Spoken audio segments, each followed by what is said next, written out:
Good morning, everyone.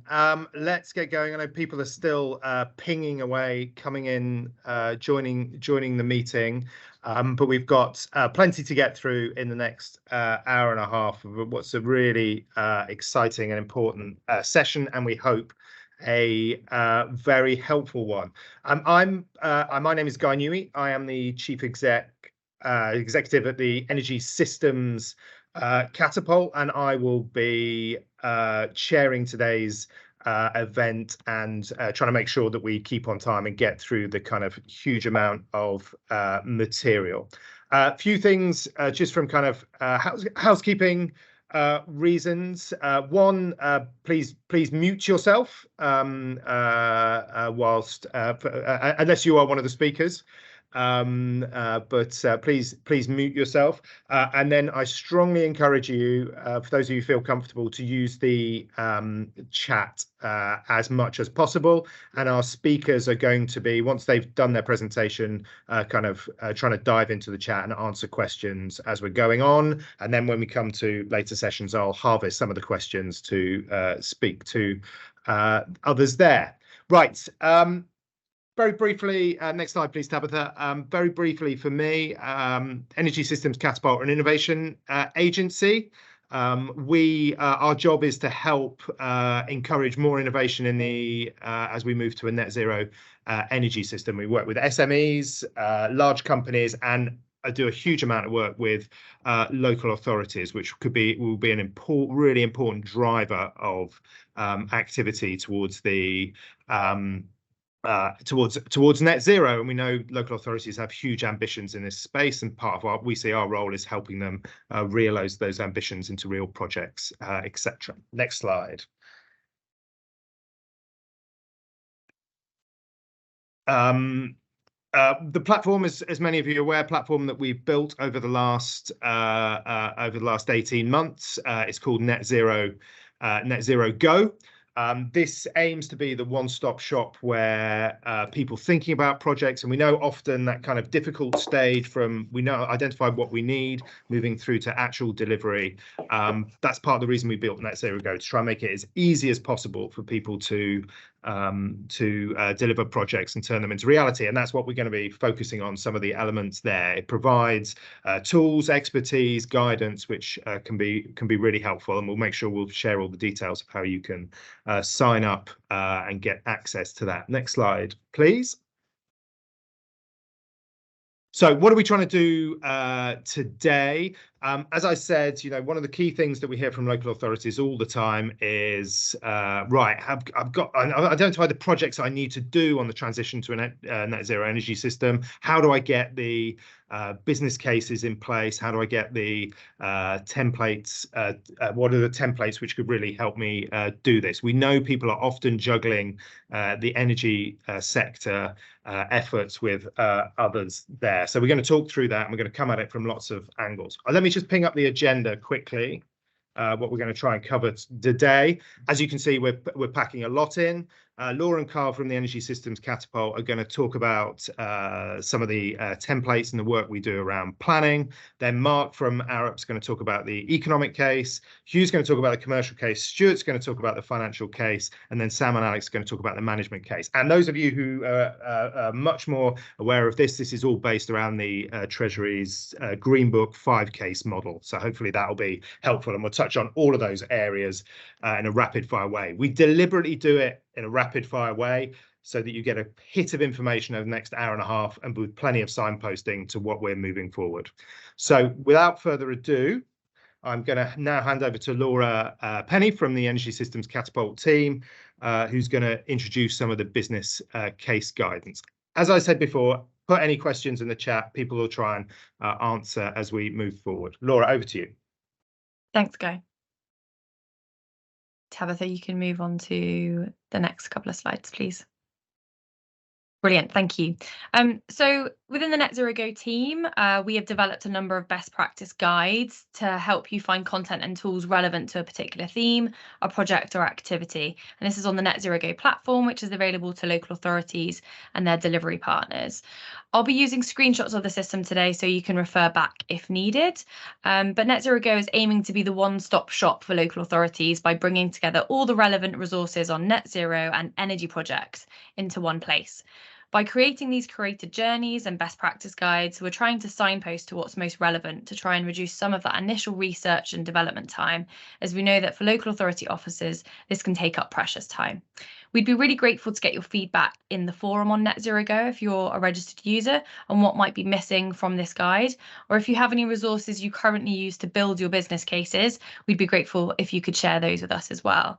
It may be that we have additional content in Net Zero Go already that hasn't been signposted, or we can plan to develop content where it doesn't already exist. So we're always grateful to have additional feedback. And there will be links going in the chat today if you're not currently registered and you'd be interested in doing that.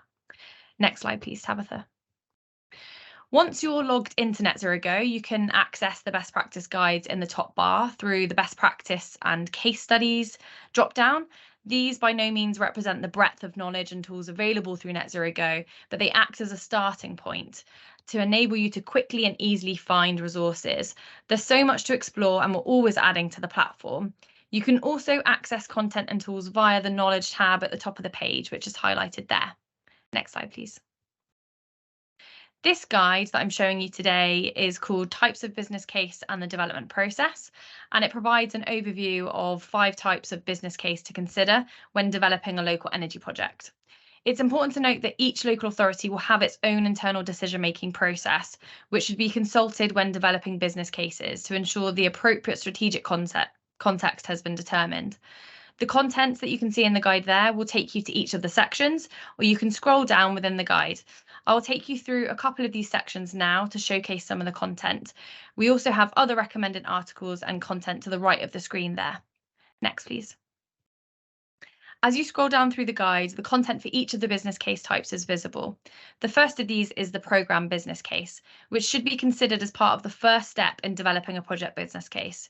You may already have a PBC developed if your project is due to be part of an existing portfolio, or you may not require a PBC if it's a standalone project. We have linked to a Treasury template for one of these business cases, and there is also further guidance linked on developing a PBC because it sits slightly separately to developing a project case. Next, please. For medium to large scale projects, a 3-stage project business case is recommended.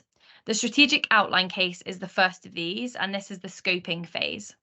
The purpose of this stage is to reaffirm the strategic context for the project, because this may have changed if some time has elapsed since the strategic assessment was undertaken, but to also make the case for change and to determine the preferred way forward. This guide details the development activities included as part of this business case, and you can see in the graph how each of the dimensions in the 5-case model are completed at the SOC stage of business case development. As Guy said, the rest of the speakers today will be going through each of the 5 cases, so you'll get to learn a little bit more about that. There's a link for more information within Net Zero Go on how to structure the 5 cases within an SOC template, and also what should be addressed as part of that. And there's also a link to a Treasury template SOC, but we've been working with local partnerships to develop some specific project type templates, and these will be introduced later. Next, please. The second output of the 3-stage business case is the outline business case. This is the planning phase for the project. The purpose of this stage is to revisit the options identified in the SOC, to identify the option which optimises public value following more detailed appraisal, and to set out the possible deal while confirming affordability and putting in place the management arrangements for the successful delivery of the project. And as for the previous outline case, there's a link to more information within Net Zero Go and also a Treasury template as well. Next, please. The final output of the 3-stage process is the full business case. The purpose of the FBC is to record the findings of the procurement phase and to identify the option that offers the most economically advantageous tender.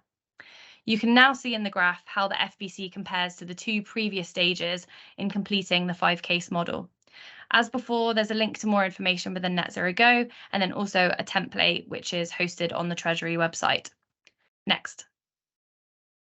Finally, this guide also covers the business justification case, which is a single stage process, essentially combining the previous 3 business case templates that I've spoken about. This is relevant for smaller projects that are not novel or contentious, and the procurement route has been pre-competed, so for example, through a framework. The Treasury provides 2 templates on their website for BJCs. One of these is for low value and low risk projects, and one is for medium value and medium risk projects. Next. We also have another guide which links to content and tools within Net Zero Go that helps you to complete a business case, and this will be developed over the next few months. Next. And finally, I just wanted to touch on the fact that we're obviously working with local partnerships to develop those templates, as I mentioned. Further research will also be done on each of the dimensions of the 5-case model. So we'll be adding content as the coming months progress. And our next event will be focused on heat networks and heat pumps, which will be structured around business case development as well. Thank you. Thanks, Laura. That's brilliant to say. I should have said when I was rattling through my introduction that once we've gone through the kind of 5 elements of the 5-case model, as it were, we'll then be having a bit of a discussion and looking at a case study in Orkney and how we'd apply those lessons there. And that's a chance where I'll put some of your questions to the panel. Okay, I'm now going to hand over. We're going to go through the kind of 5 areas that were identified there, and I'm going to hand over to Karl, another member of the Catapult team, to talk about the strategic case. Thanks, Guy.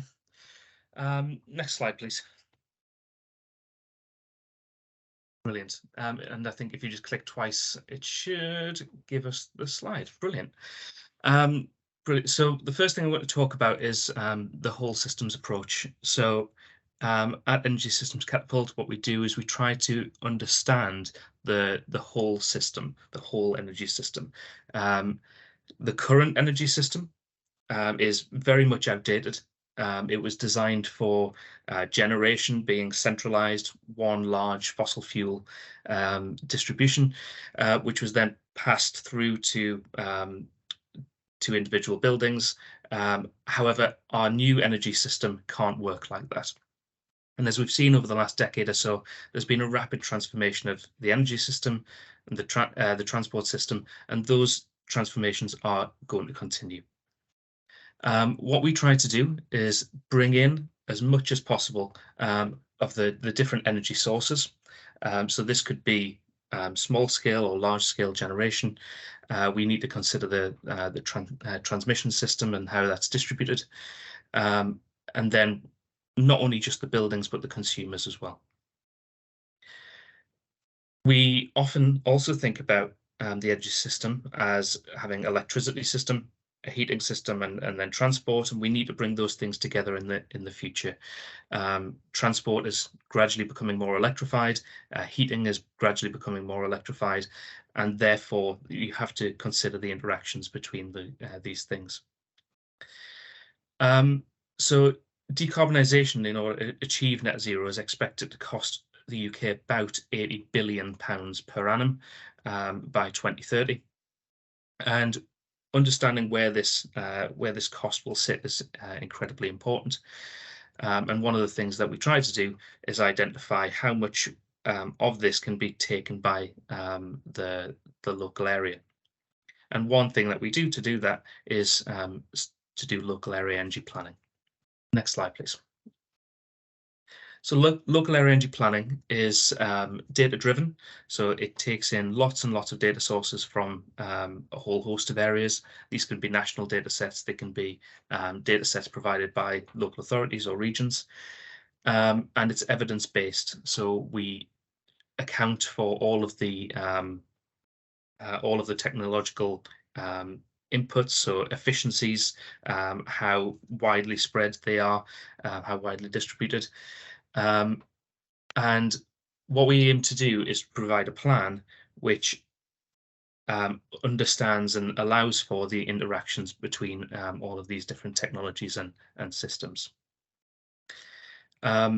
This method of coordination could save around £89 billion compared to that of uncoordinated planning. uncoordinated planning would provide individual solutions, which would have big system impact costs, and when aggregated, like I say, would cost a lot more. There's also the uncertainty around certain options. For example, hydrogen. We won't know what the national government has got planned for hydrogen until 2026. So what we can do within local area energy planning is provide some options. What happens if the future looks like hydrogen, or what happens if we give certain buildings heat pumps or put them onto heat networks. And it also allows us to design those communal systems like heat networks, whether they're large scale or small scale. And then how does this support the strategic business case? Well, as we heard, the strategic case kind of outlines the case for change and how it matches, how it has got that strategic fit compared to what you currently have.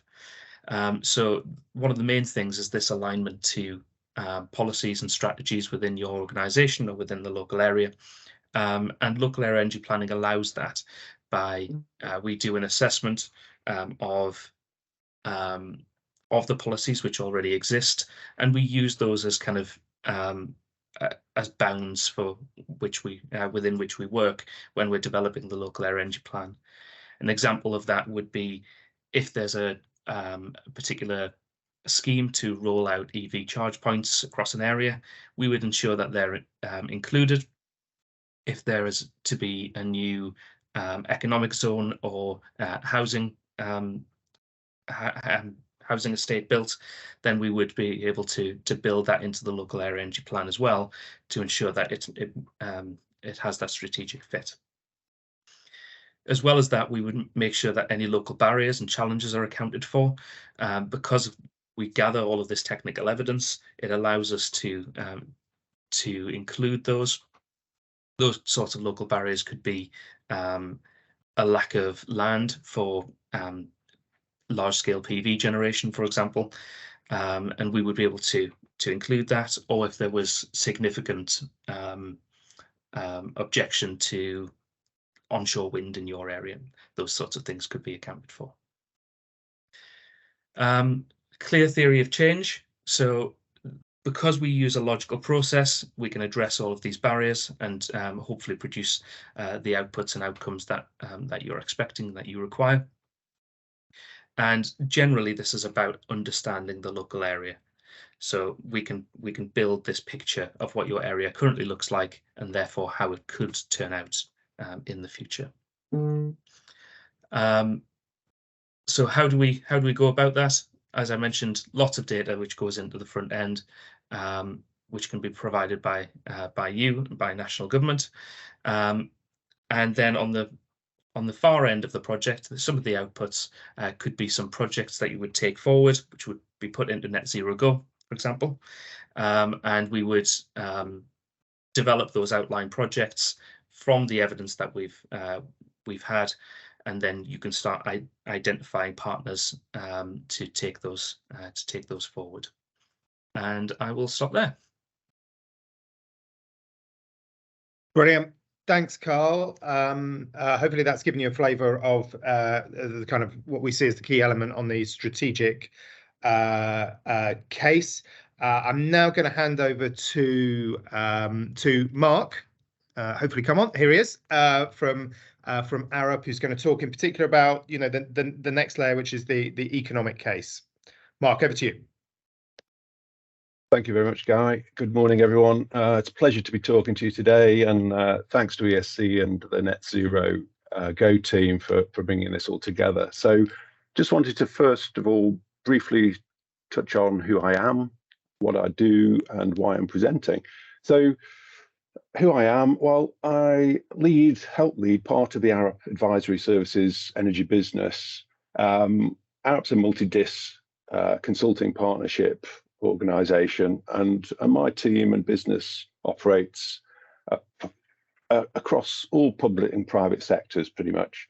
My team's work is predominantly technical planning and transaction advisory services, And I'm mostly focused on distributed energy infrastructure, from strategy through design, construction, and asset operation. I've got about 30 years experience in that realm, and I'm a mechanical engineer by background, building services mechanical engineer, I should say. So what I do, as I touched on, mostly but not all my time spent helping public authority clients to help realise their long-term decarbonisation and social improvement plans through technical and planning advice. So why am I presenting the economic case? Well, as a member of the ARUP advisory service, I've carried out numerous outline business cases following Treasury guidance, 5-case guidance, for my local authority clients, and many OBC project management services to those clients also. And while all of the cases are highly beneficial to clients, and we've taken them through those cases, my team at the end of the day are techno-economic consultants. So we get particularly excited about the economic case component, particularly. And I should say that the economic case process is very much applied to how we approach the LEAP, the local area energy plans that Karl was just talking about. So what I'd like to do now is briefly contextualise the economic case in terms of where it sits within the whole OBC process, and then run through the economic case actions. So next slide, please. So the overall OBC process is pretty much takes the detailed technical feasibility, the quantification, the knowledge build-up that Karl mentioned, that helps form that strategic aspiration for an area, and solidifies it in greater detail. The OBC itself and the economic case sits almost in the middle of this whole 5-case process. The 5 cases being the second through to the end of those blocks you can see on the screen. But I don't want to dwell on this too much. It's already been mentioned, but it's important to establish that the strategic case actually quantifies the magnitude of the art of the possible and the ambition. And then the economic case drills into that economic modelling exercise that turns it from a twinkle in the eye, if you like, to a preferred solution to take forward through to delivery, hopefully, at the end of the day. Next slide, please. So just reflecting on that briefly, you've undertaken your mapping exercises, your techno-economic feasibility. It might look like something on the right where you've quantified that area, and all the opportunities, the consumers, you've engaged with consumers to form that strategy that ticks those social and economic environmental objectives. Next slide, please. I'd like to drill into some of the actions. Now, these are taken actions from the Treasury guidance, which is step 4 in terms of the guidance, and helps identify the determination of value for money. So it looks straightforward, pretty much just 5 cases, not a problem. But however, within those 5 cases, within those 5 actions, the devil is really in the detail. We have to turn the aspiration of the strategy into a detailed, thorough cost-benefit analysis, monetizing at all times and where possible, even the social value aspects embedded into that cost-benefit analysis. So one of the key focal points, if you like, that we provide our clients with is navigating that whole process of the economic case complexities. That the shortlisting exercise of the strategy has identified or worth have merit in taking forward through the OBC. shortlisting exercise. What we often find, though, is that the shortlist isn't that short, and sometimes the aspirations and that can lead to pragmatism, because at the end of the day, we have to get to a deliverable output within the OBC to a deliverable project. And I stress the word project because this is a project outline business case focus, not a program OBC process, which is a much wider, and again, the Treasury provide guidance on that process, which involves bringing together multiple, not necessarily related projects within an area. So I'm focusing on project here as the 5-case OBC. So the strategic case should be made as concise and pragmatic as possible, and the shortlist be as short as possible and focused. And we do that primarily by applying and Bays or DESNES, if I can call them by that shortening of their new name, accept that a comparative decision-making matrix has to be pulled together. The Green Book actually recommends something like this to filter, to shortlist projects. In ARUP, we've developed our own CDM or comparative decision matrix tool, and with the right level of weighting and decision making, that shortlist can be really honed down. And I should add that the document, that CDM matrix, has to be kept live, because some of the economic modelling that is undertaken into those actions 10 and 11 feed back into it to check and balance, test that some of those shortlisting activities have actually happened. There are many other aspects and lessons learned, of which I have tried to condense onto slides, and I've noticed Guy's popped up, so that means I'm running short of time. So I won't dwell on them, but under each of these actions, and the slides will be shared with you, I've identified a number of lessons learned, which are pretty key. Sorry, next slide, beg your pardon, please. Which are pretty key to a successful economic case being delivered. So for each of those actions, you can see a bunch of tiles that suggest lessons learned that we've picked up, my team have picked up along the way. Next slide, please. So if we just ripple through those, you can see them for each of those actions. There are plenty of lessons learned. And then next 2 slides, please, very briefly, some general thoughts from the privileged position of having taken through OBC case development through to project managing cases on behalf of other consultant teams for our various clients. There's some differentiated between case and PM duties that are worth taking away for you there. And then final slide is the useful links. Hopefully you'll find informative, some Green Book related guidance, and you've heard from Energy System Catapult about their guidance documents as well, and unsolicited ARUP website links as well. So I'll end it there. Thank you, Guy. All right, brilliant. Thanks, Mark. It's really great to see. And just to reassure everyone, the slides will be shared. So all that absolute gold in terms of lessons learned that Mark talked about will be included on there. Right, now I'm going to hand over to Hugh Russell from Local Partnerships. He's going to talk about the commercial case. Hugh, over to you. Thanks very much, Guy. Hi, everyone. Next slide, please, Tabitha. So, as I said, I'm here to talk about the commercial case. I'm a director and lawyer at Local Partnerships. So while Mark might have got excited about the economic case, it's the commercial case that I get excited about, because this is where the contracts come in.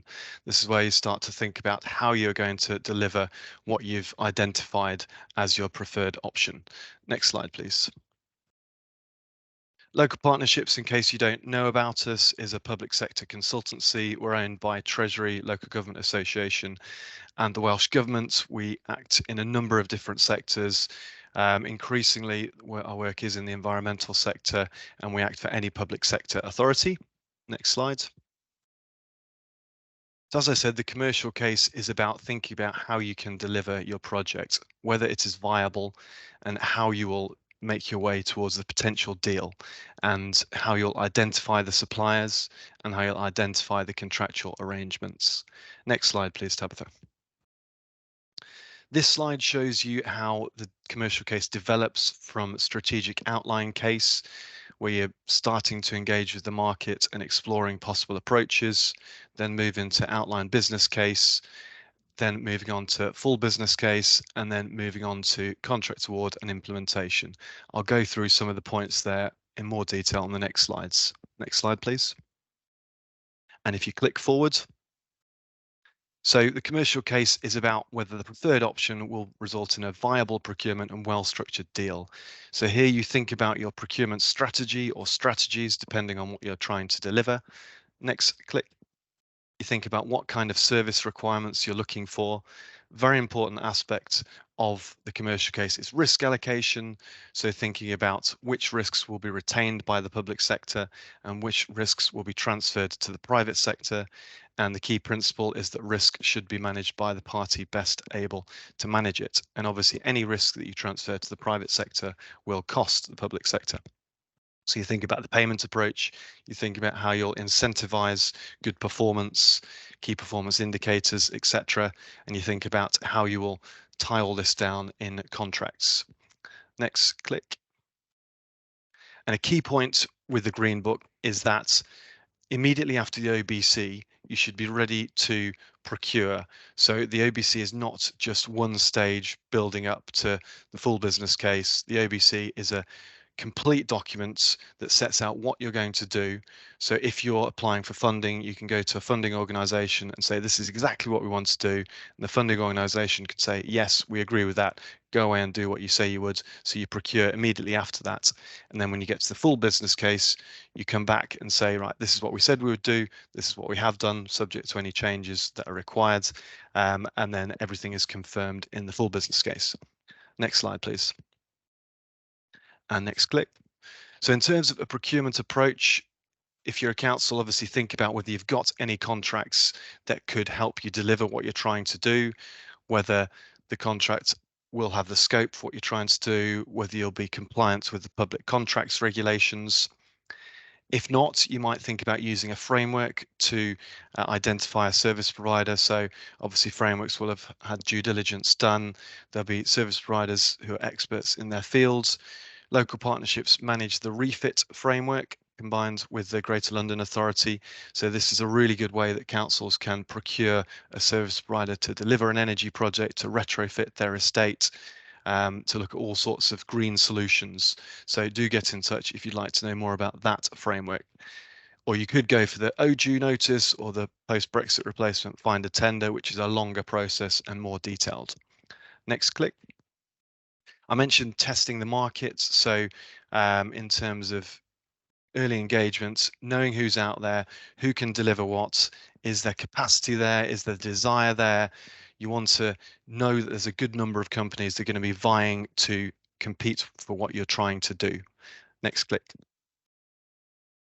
When you're thinking about procurement, planning is absolutely key. So make sure you've got the timescales set out, make sure you know who you need to speak to. So your internal legal, do you need external legal, your procurement officers, what type of approvals will you require, who will need to sign things off at all relevant stages.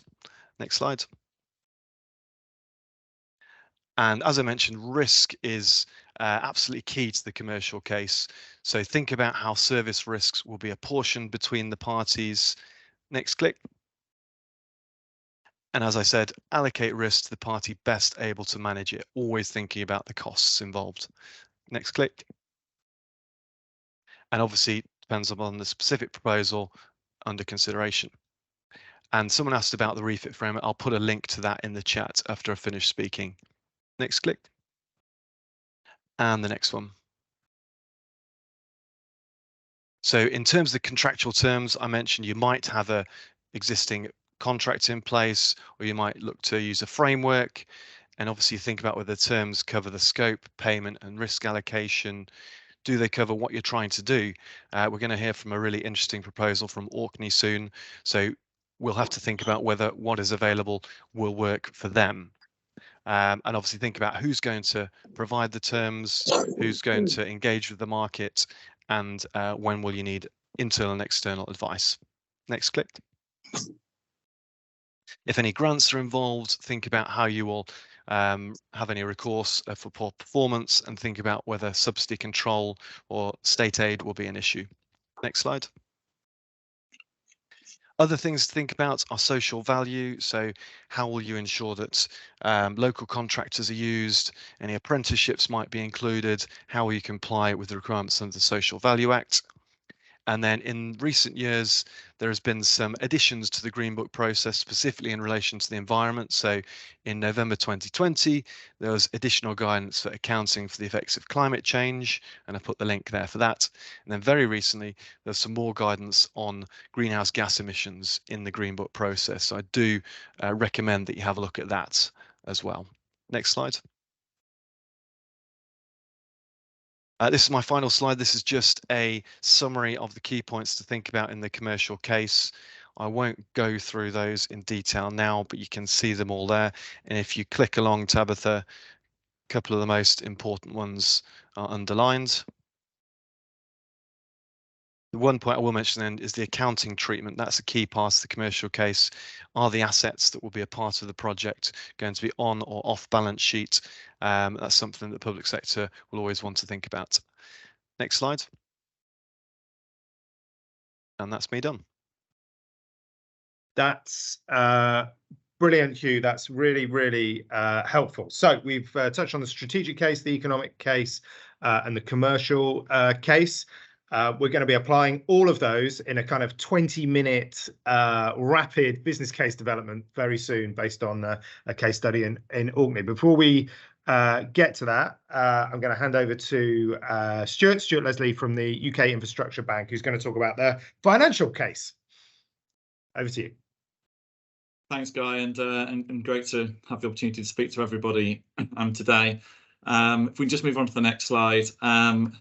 So really, what I'd like to talk about is just give a little bit of an overview, actually, as to who we are.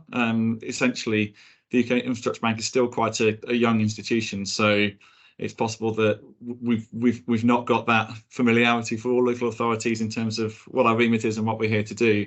And so what I'd really like to talk to you about today is actually the role we can play in that financial case and where we sit in that process.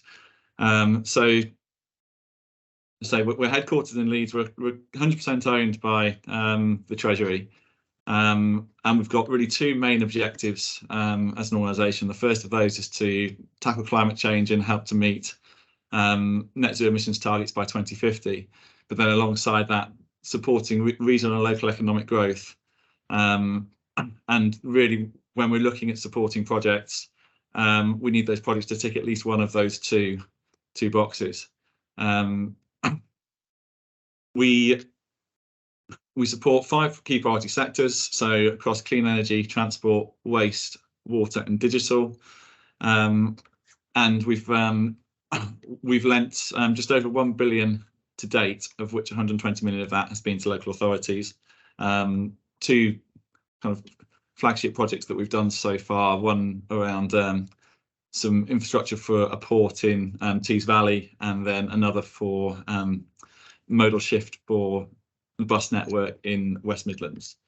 So we've got, as an institution, we've got 22 billion to put to work across the entirety of the bank. 4 billion of that is capital to lend to local authorities, and that's available at a rate inside of PWB at gilts plus 60. I suppose the other thing that I would say that's where we probably differentiate ourselves from PWB is actually the flexibility around how we structure the lending that we offer, in that we can be flexible around interest payments, payment holidays, and essentially aligning the project and the cash flows for the project to the repayment capacity of that project. Alongside that, we provide an advisory service, and we've done some pilots with Bristol with their City Leap project, in Manchester on EV buses, and West Yorkshire on mass transit. And we completed those a few months ago, and we're just moving into the next phase of our engagements at the moment, and we've taken on quite a few engagements across EV infrastructure, social housing retrofit and heat networks predominantly, but we're also looking at solar, ports, LED street lighting and flood defences. So where we come in is we look to support it broadly one of two stages actually at the moment. So either at the feasibility study and funding model stage, to almost interrogate the proposition and the objective and kind of what the funding objective is and how a local authority might look to meet that. But then also when local authorities are looking at entering into a contract on a specific project, typically where there's a private sector involvement there, and just looking at how that shapes up in terms of the value for money that the local authority is getting from that product. I should say that the advisory service we provide is a free service, and we can also wrap up our lending advisory offer together, or provide a lending service or an advisory service on a standalone basis as appropriate. And one of the key messages we need to get across is just to say we're really keen to speak to local authorities that are looking for funding for net zero projects. So just moving on to some considerations around building out that those financial cases. I think one thing to really think about is how to plan for the mix of grant and loan funding, particularly where the grant element is unknown. Ultimately, what we're providing is purely a loan product, but then also whether there's any opportunities to crowd in some private finance alongside that, and we'll look to review funding structures to help local authorities shape what that overall funding mix might look like, and then also considering how the sources and uses of that funding play out over time. So where we really look to help is to pinpoint where the financial risk exists with any transaction, and also where that share of risk reward looks like for all stakeholders. So there's enough interest there's enough kind of opportunity for third parties to come in and get involved and be interested in the project, but also that risk share is appropriate between different project stakeholders. So really, one thing we're looking to do is to work on a number of projects to build up kind of a knowledge set and a data set, so we can establish replicable and scalable solutions to net zero issues.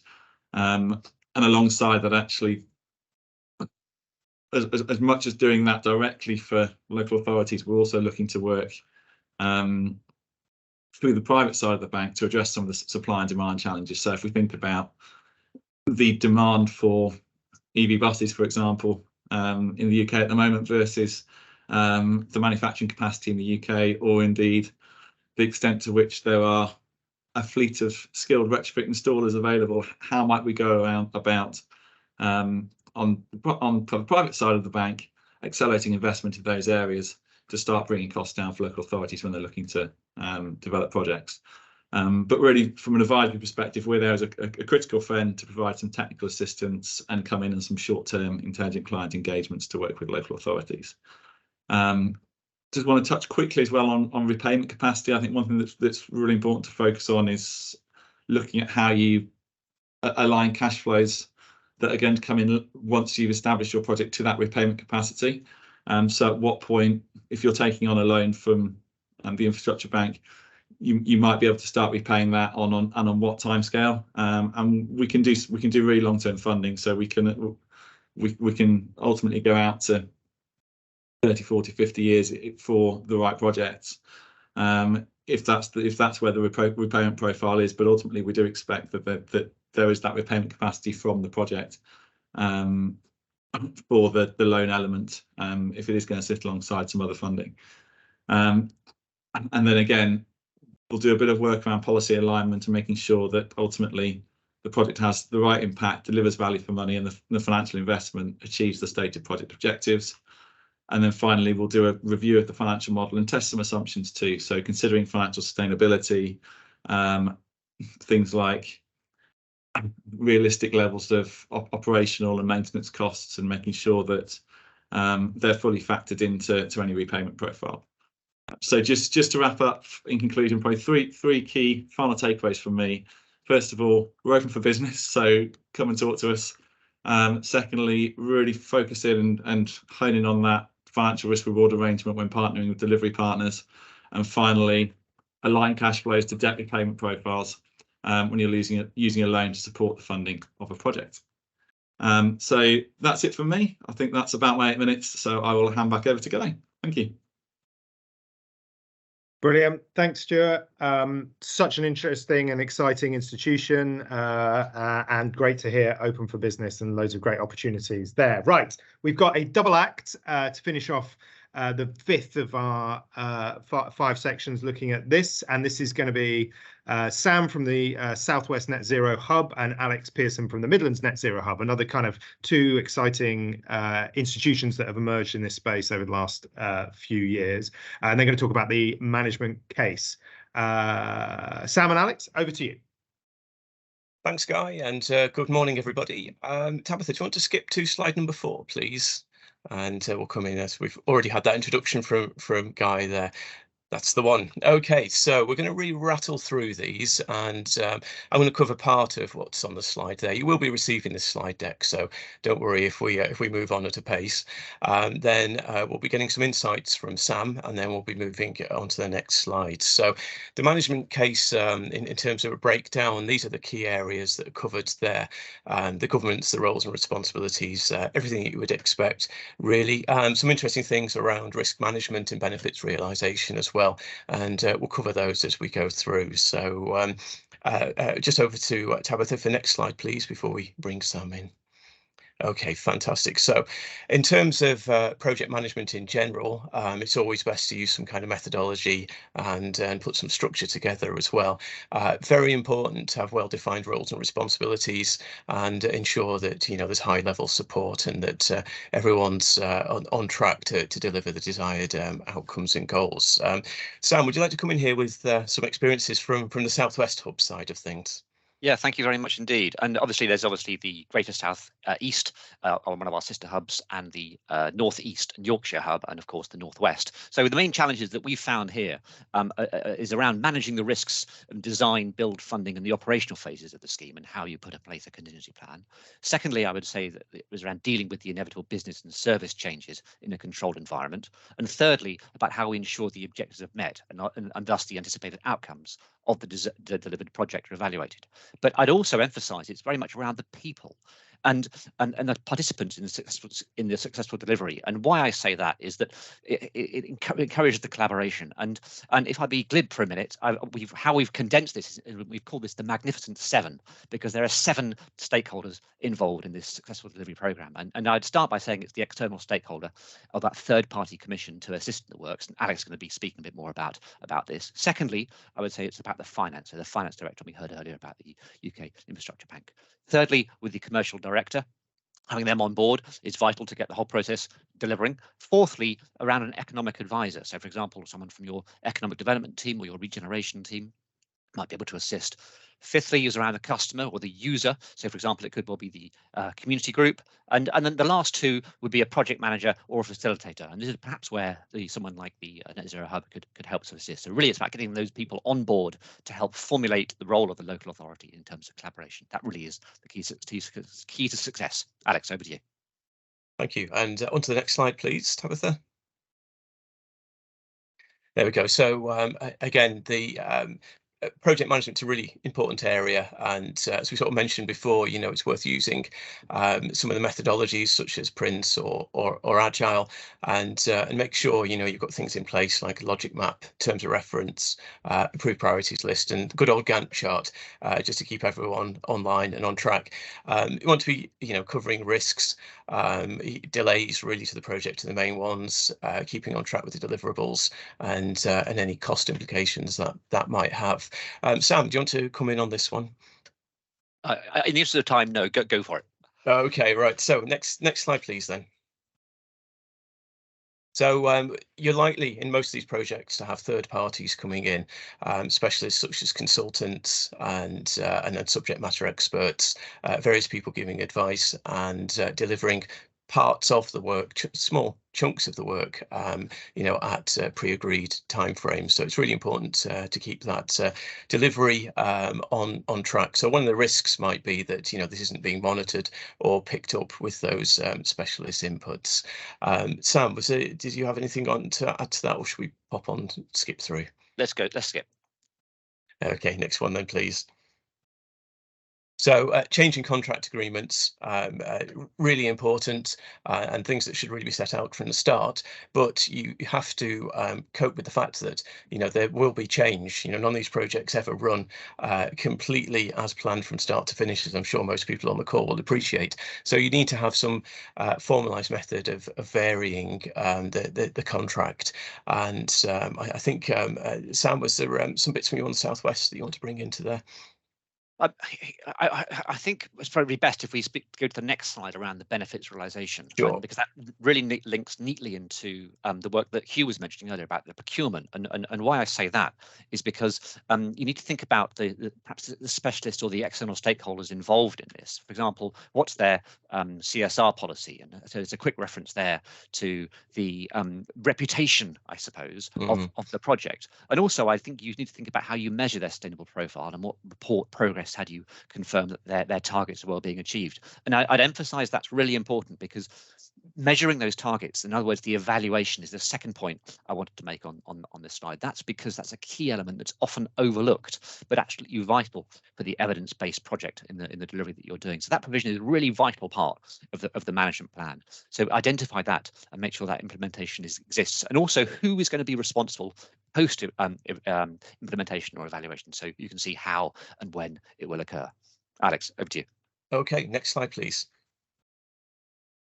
So risk management, and management is the key word there. You're not going to get rid of all risk, but you've got to make sure that the main risks are being considered, and that as much mitigation is in place as possible.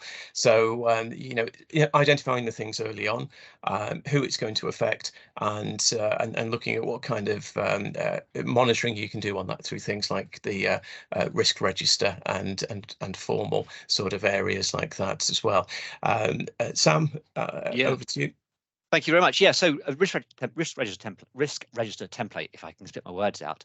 There is some work that the Northwest Net Zero Hub have provided. So do have a look on the Net Zero Go platform so you can see a template of that. But the point I wanted to make here about the risk register is that if you are running a project and you want to see the sort of risks are almost across the entire piece, you need to look and make sure that they're working well together and understanding what that means. In other words, is the project that we're going to be doing going to pass that net zero test, if you wish, or if the risk register says, what about the delivery risk, for example? So who's going to help us meet that net zero target, or my carbon target, or my objective of what the project's all about? So you need to identify the risk and understand if it's going to cause you problems, and thus how do we mitigate against those? And in my opinion, that really starts with the conversation. And in my experience, you just begin to realize just how interconnected and interdisciplinary and interdependent the whole project will be. So the key thing here is to bear in mind that the solution might not exist, but there are some fairly simple things that the hub and the platform can provide and help with to help accelerate that process, accelerate that project, and it'll make quite a difference to your project. So in my opinion, it really is a start of a 10 about using that critical friend service that the hub and the platform offers. Thank you. Next slide, please, Tabitha. So after you've assessed the risk, you've got your sort of plan B, the contingency. And again, these should be considered, and they should be flexible throughout the process. So at all your key points, as you're delivering the project, maybe you're doing it in chunks if you're doing the agile methodology, these regular meetings to reevaluate risks and have a look what's going to have to change, and make sure that that change process is embedded in your terms of reference and things at the very start. So it's not trying to anticipate everything that's going to go wrong, but to have the mechanisms to deal with things if they do. Sam, did you have something on that as well? Sam always has the expertise. Hardly. It's learned by we're collaborating. I think that's the key thing. But I'd also say that it's very much a mug's game to predict the future. You're never going to get it absolutely right. And I don't claim that we will or we can or we have. But the key area here is base it firmly on evidence. So talk to the people who are doing these things. Talk to the experts. Talk to those who are well placed to assess the plans. And as my colleague says, you might well have the project plan, the risk log, and it's all very useful. But these are secondary to knowing who is doing what. And I mean, they have to make sure they actually do what they're doing. So as long as everyone is clear on what they're supposed to be doing, I'm sure there's a good chance of it happening. So I just say thank you to the Net Zero Go team, and I'll pass back to Guy and Alex. Thank you. That concludes our piece. Thank you, Guy. Thanks very much, guys. That was really, really interesting. Covered a huge amount of ground in a short period of time. Right, we're going to try something which may or may not work at the moment. What we're going to do is in a few minutes we're going to bring back our kind of experts, and they're going to give some rapid advice on a particular case study. So they've talked about the kind of general lessons, but let's apply it to something specific. And so what's the specific challenge we're going to do? So I'm going to hand over to Inga Burton from the Orkney Islands Council, who's going to give us an example of a net zero local project that she and people up in Orkney are thinking through. And then we're going to bring back our 5 speakers, and they're going to give rapid feedback. So this is trying to compress a process into about 20 minutes. Not sure how we'll see how they work. Just a warning for Inga's slides, because I've seen them before. They are going to make all of us jealous. Those of us who've got a backdrop of Birmingham, they're going to make us jealous as the beautiful location of Orkney. Just a health warning before we get to that. Inga, over to you. Thank you very much. Good morning, everyone. It's lovely to be here, and I hope I can bring something of value and interest to everyone that's on the session today. So yes, my name's Inga Burton. I work with Orkney Islands Council, which is the local authority that provides the services for those communities within Orkney, which is the first group of islands off the north coast of Scotland. Tabitha, could you switch to the next slide, please? It's an amazing archipelago, which obviously I would say, of about 70 islands, 22 of which are inhabited.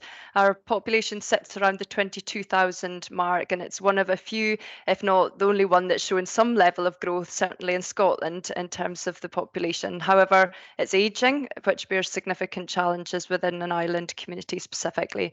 Our services range from the traditional to operating our own ferry fleet, community turbines, and our own college.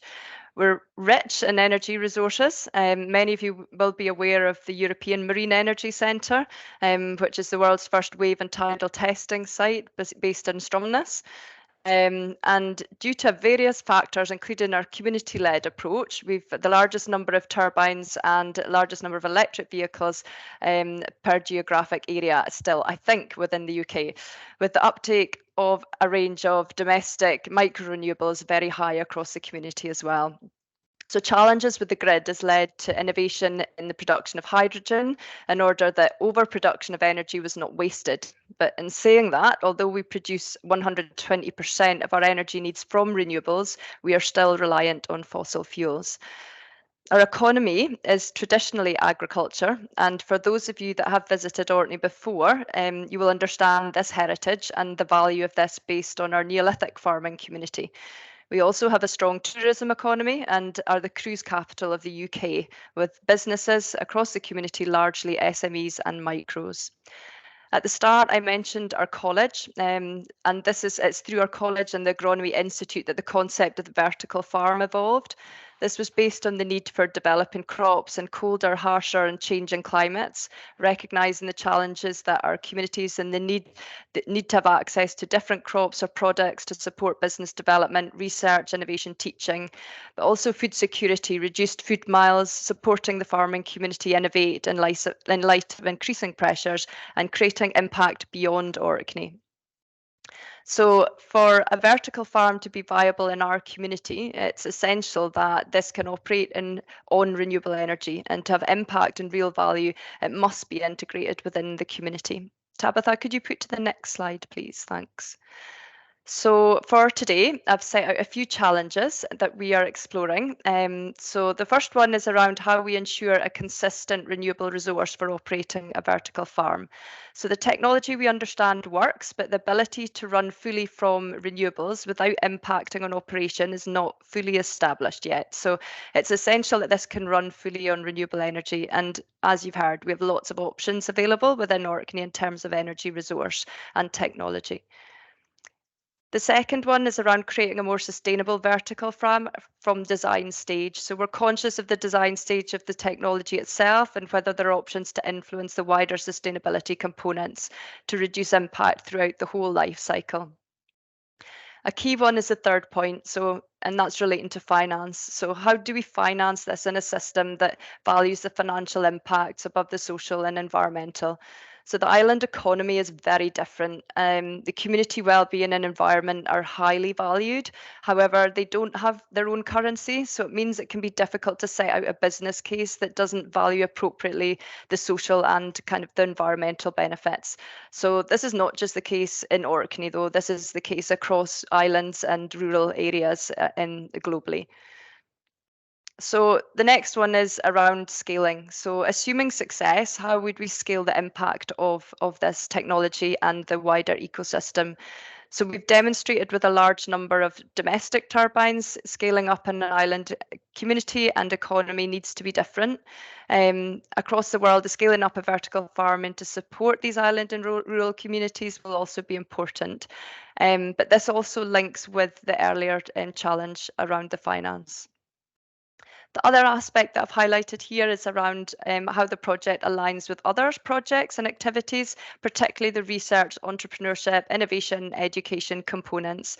So the idea was initiated through the Orkney College and the building that research, entrepreneurship and education and teaching opportunities around this and wrapping around that is really essential. So linking with others to add value and share the outcomes that could be felt and benefiting other rural and island locations is key.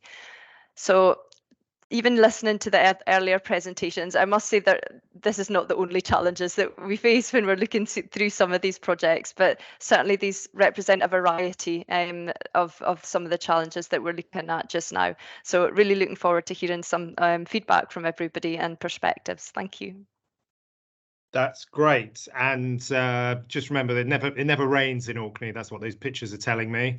I'm not sure if the data would quite support that, but look, it's a brilliant, exciting kind of project challenge. Vertical farm. How do we power it by renewables? So I would ask what we're going to try and do now in a very rapid fire way is bring back all the speakers. So I ask Karl, Mark, Hugh, Stuart, Sam and Alex all to come on. And what I'm going to do is look from their kind of the lens that they're looking through that they talked about previously. What would be the kind of key thoughts and key things that they say to Inga for this particular project? And I'm going to go in the same order again. So let's start with Karl. Brilliant. Thank you. So I think I've got lots of thoughts here, but none of them are particularly well combined. So hopefully the other panelists will help with that. So I'm going to think about this from a design perspective. Obviously, with a local air energy plan, we try to bring in as much of this information as possible. So what we could do here is kind of identify areas of land which are low grade for agriculture, so maybe aren't being used, so wouldn't impact the current agricultural land stock so much. Now, usually we identify that for renewable generation, and that could still be part of this this proposal. But you could see kind of your vertical farm with some renewable generation nearby, battery storage to try and reduce some of the impact on the local grid there. But there are that would get you some electrical generation. Heat would be a little bit more difficult. We could just put some kind of heat pumps in here and think about that from a sustainable perspective. It would be great to see some sort of low temperature heat network or something similar, but that would obviously depend on the source of that renewable heat. And I was thinking back about where I've come across vertical farms before, and in a previous life, there was a project that I looked at, and what it was looking to do is take heat from a wastewater treatment plant and use that within the vertical farm. But it also, without going into too much detail, the wastewater treatment plant also produces lots of CO2, which is great for plants and their growth. So you could, bring some of that in there as well, and hopefully create a really, a really good farm with lots of product being made. Brilliant. Thanks, that's Karl. all right. Is that 2 minutes? Yeah, no, that's Cheers. good. And we're deliberately putting people on the spot. And what we're trying to get to is the kind of questions that people should be answering. But what really comes through from your answers, came through from lots of the presentations, is that importance of thinking whole system, thinking about how all these things fit together, which absolutely managing that complexity. Mark, over to you. What jumps out at you from this project?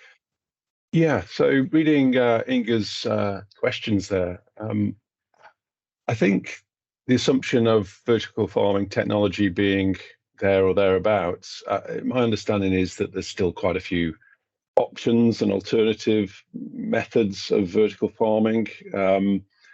So there's a link there to the last point and funding channels that could be used to innovate and carry out more research and entrepreneurship around vertical farming technology. So, because I think to get the ball rolling, there needs to be still quite a bit of cost benefit and technology sort of focus, really, to get down to the right solution for the environment. And there might be more than one solution depending on the conditions and the location of various farms that might be focusing your attention on the islands. So I think that's the first starting point there, and that might get some critical mass, some activity going. Funding channels do exist for innovation, as we know, that could be explored. I think, and Mark, just to come in on that again, thinking about general lessons learned from, if you're talking about an innovative technology, that and you're talking about the economic case from that, is that a kind of help or a hindrance when building the kind of economic case, or is it a bit of both? Like, it could be advantageous, or it could be disadvantageous. Yeah, it's a risk, isn't it? It's a risk that needs to be mitigated, and I don't think it can be mitigated in the economic case or the OBC. I think it's a forerunner. It's more detailed techno-economic analysis that needs to be done prior to an OBC or strong economic case being formed. So I'm just thinking about how to stimulate and get the project going in terms of knowing what the project actually is from a technology point of view. I think Inga's mention of the surplus renewables, there's quite an abundance. There's synergies there, therefore, with utilising that for vertical farming, almost in a sort of slow battery sense. It's a use that can be. The vertical farms are energy intensive. I think my very general understanding of them so far, and I have worked on one or two, is that for capacity of farm, if we can put it into square meters, 30 by 30 square meters, small shed, relatively, there's a modest 1 megawatt roughly of electricity required for lighting and small power. But then on top of that, heat, as I think Karl mentioned, is an issue. But electrification of heat, again, it's going into the crops. What we do see in crop projects is that there's also a need for CO2 to increase yield potentially as well. So injection of CO2 through one means or another is also something to bear in mind, which brings back the technology question, the need for more innovation and understanding of the technology solutions. Scale is very modular, as I mentioned. They can be relatively small, 30 by 30 plots, even on tenanted or freehold farm locations, on a farm by farm application, rather than some carbuncle of a huge warehouse that wouldn't fit with the local surroundings, I'm sure. Indeed, right. And yeah, so the innovative technology, creates new risk, but might open up some new funding opportunities. And then talk about the grid, etc. But if you're the grid edge, somewhere like Orkney, could create some risks. Thanks, Mark. That's really helpful. Hugh, on the commercial side, what pops out from you on this? Thanks. Yeah, really interesting challenge. Thanks, Inga, for bringing this to us. And from a commercial perspective, I think this will involve a lot of preparatory work, a lot of going out to the market to talk to providers about whether they've done this type of thing before, whether they've got any innovative ideas around this. Obviously, I'm sure you're doing this, but looking at other vertical farms, I see there's a big one in Gloucestershire, seeing how they procured their solution. So yeah, lots of early engagements, lots of exploratory work there. I think when you're choosing your procurement route in terms of how you'll procure a provider, that's quite important. Look at whether the particular framework or contractual option is suitable for this kind of project, and then it's going to be key to draft the evaluation criteria carefully when you go out to procure. So you're obviously looking for something that's is ensuring a consistent renewable resource that is sustainable.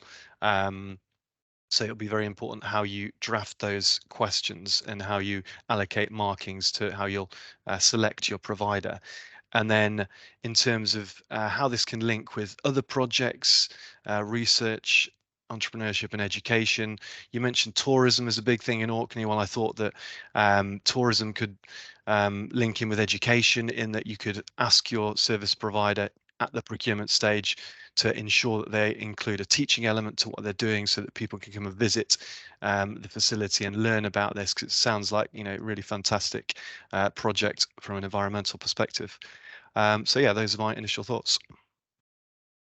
Brilliant. Yes, it certainly would be somewhere interesting to go and visit, especially if the weather's so great, as these pictures suggest. Stuart, over to you. Think about the financial side. What would things that Inga need to have in her mind thinking about the next stage of this project? Yeah, thanks, guys. So I'll focus quite closely on the second question that Inga's asked, because I think it's quite an important one around how you finance this in a system that values the financial impacts above the social and environmental. And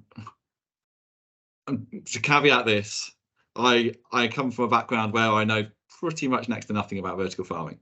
However, what ultimately is vertical farming trying to achieve? Essentially, it's enabling you to grow a greater volume of crops over a smaller land mass.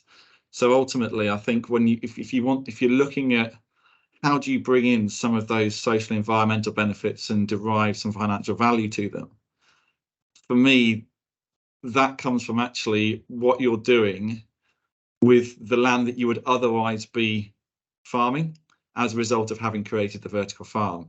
So for me, actually, it's around tying up the project with identifying something else where there might be an opportunity to create some additional value from some agricultural land that is able to get regenerated into something else. So either you're creating a revenue stream on that land through something like a solar farm, or you're looking at a natural capital solution where you're turning essentially a rather homogeneous agricultural plot of land into a site of biodiversity, and you're looking at that from a natural capital perspective. We've just actually in the bank done our first natural capital deal, recognizing that creation of biodiverse richness has a financial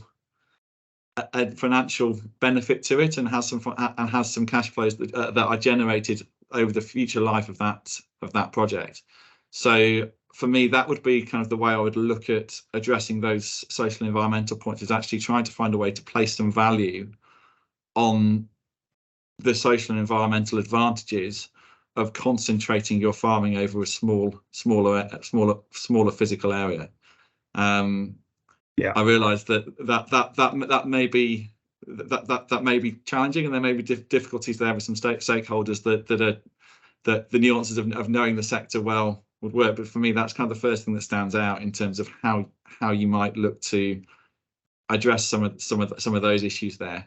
No, it's a good point, and I think Inga's challenge of that kind of valuing financial impacts beyond there. I think natural capital is one of those examples where we're really it's a really innovative stage of finance and valuation and all of those areas, and again could be relevant to this project, and it's absolutely right to highlight it. Finally, in this kind of rapid bit of intensive consultancy that you're going to get, Sam and Alex, anything you would like to highlight?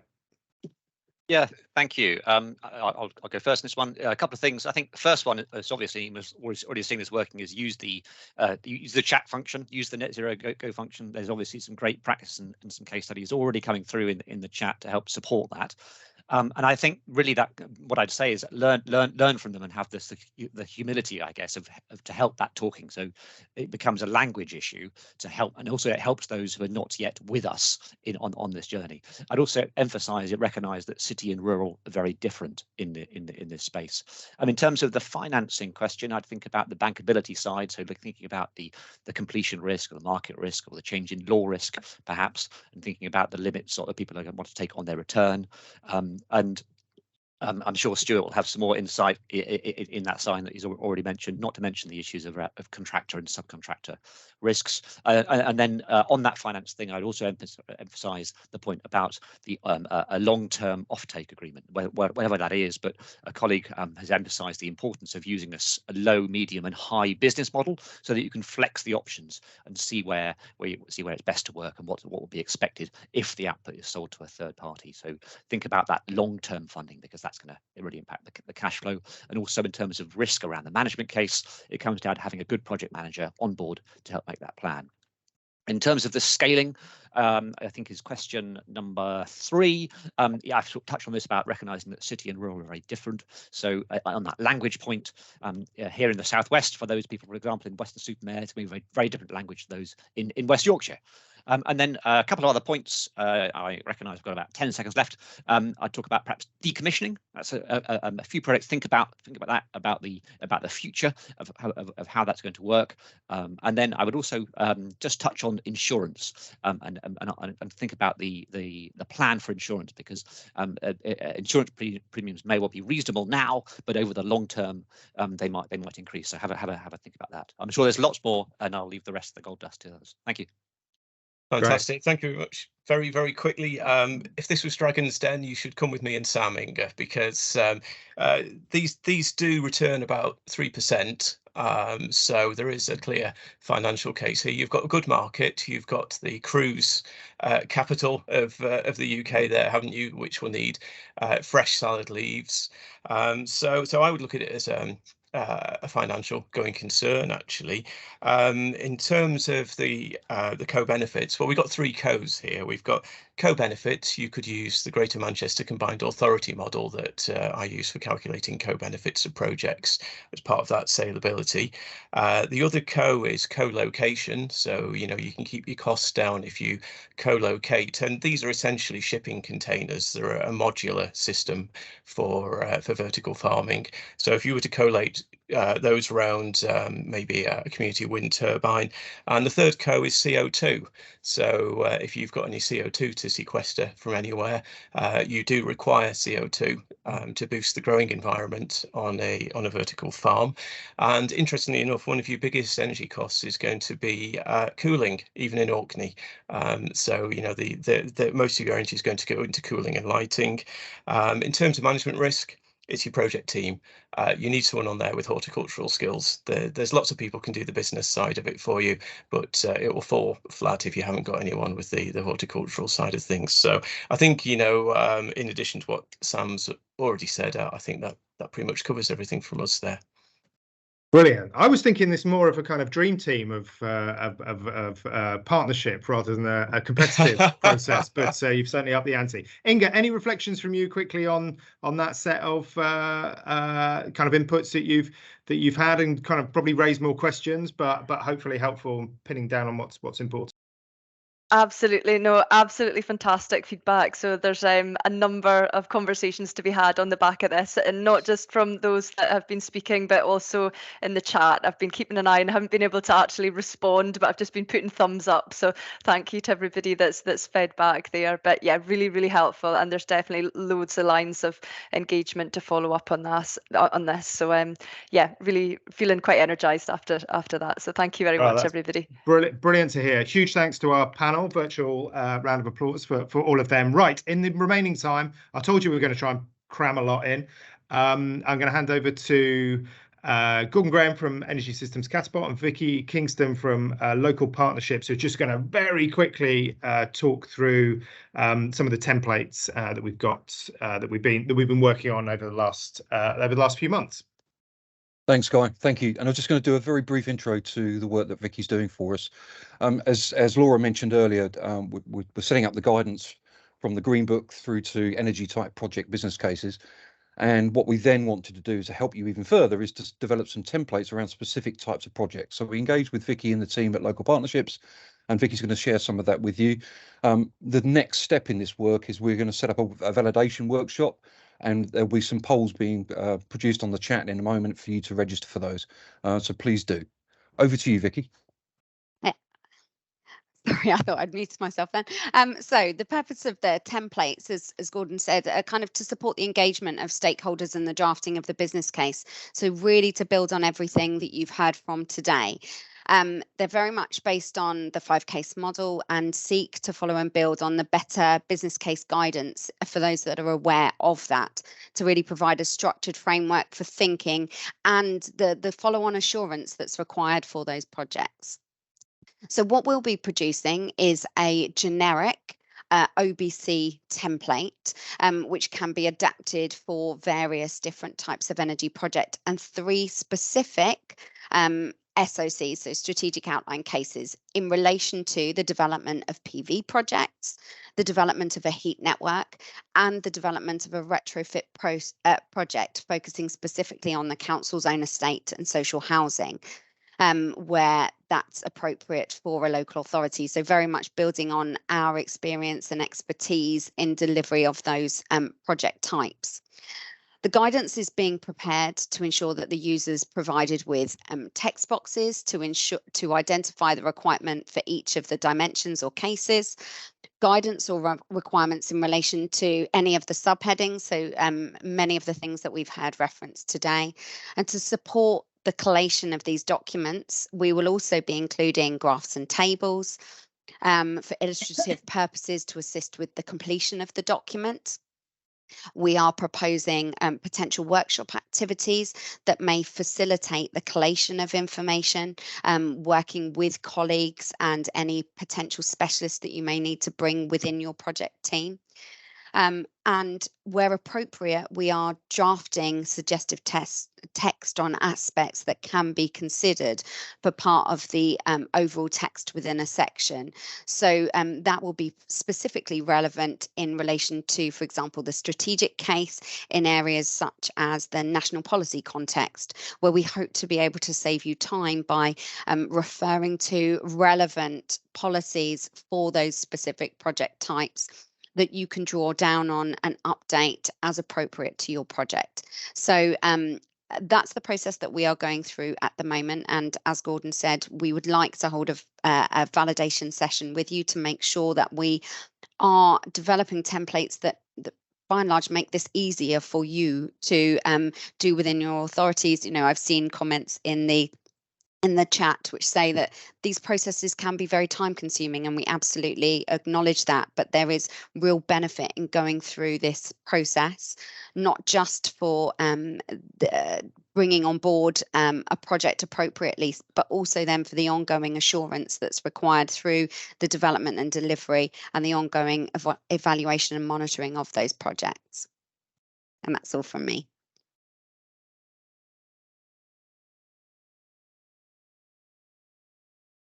Great stuff.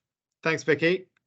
Is it so back to me just to close up, I think, and thank you. But first thing to say, huge thank you to all of our speakers who have packed in an enormous amount of information into a short period. We always knew it was we were deliberately trying to pack a lot in, because what we find is these signposting sessions where people in local authorities and others can get a rapid hit on what's out there, what's available, etc. is how we do that. And so a huge thanks to the speakers for cramming things in. We will share the material, so in a slightly less breathless time frame, you can think through what needs to happen.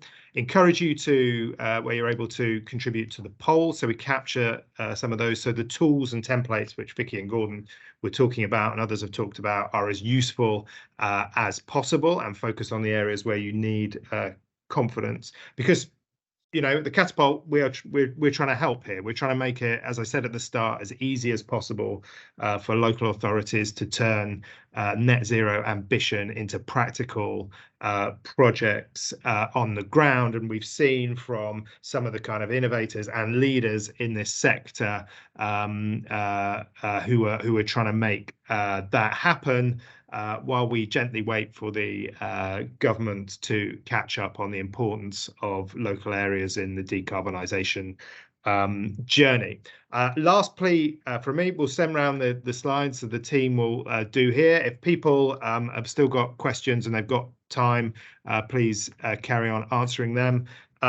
Any questions, direct to us, to the Net Zero Go team, which part of Energy Systems Catapult. There's the email, and a strong encouragement for local authorities to register to access Net Zero Go. It is a treasure trove of information that can help people think through projects, templates, learning, etc., and crucially a community where you can help answer some of those important questions. So thank you for joining. Thank you for everyone who contributed to the chat. Hope you found it a valuable session, and have a great rest of the day and a lovely Easter break.